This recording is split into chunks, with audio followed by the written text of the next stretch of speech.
Esteemed audience, you will easily understand if I begin my short address to you in my very imperfect English by addressing my warm thanks to the Mexican people and to the man who leads them with such merit and courage, President Cardenas.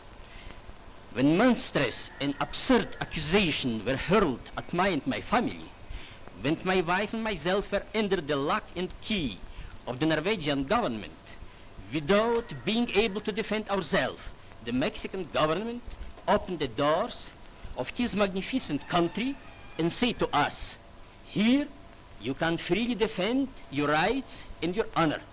Naturally, it is not a sympathy for myself, for my ideas, which has motivated President Cardenas, but a fidelity to his own ideas. All the more meritorious, then, is his act of democratic hospitality, so rare these days. Stalin's trial against me is built upon false confessions, extorted by modern inquisitorial methods in the interest of the ruling clique.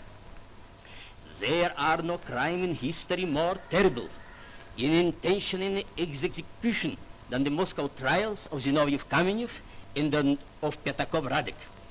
These trials developed not from communism, not from socialism, but from Stalinism, that is from the irresponsible despotism of the bureaucracy over the people. What is now my principal task?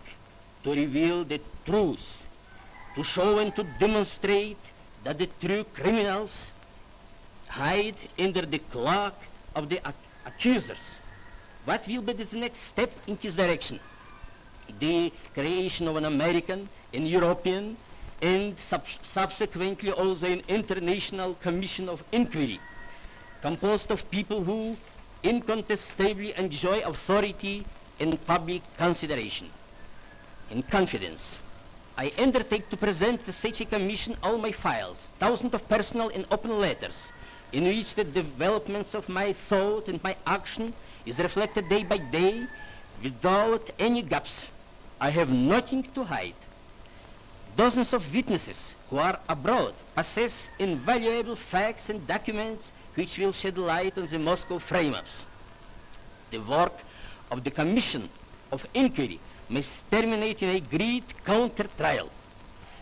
A counter-trial is necessary to cleanse the atmosphere of the germs of deceit, calumny, falsification, and frame-ups whose source is Stalin's police, the GPU, which has fallen to the level of the Nazi Gestapo.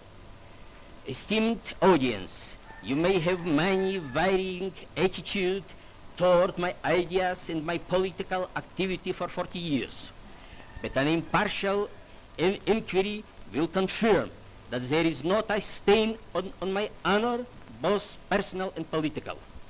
Profoundly convinced that the right is on my side, I wholeheartedly salute the citizens of the New World.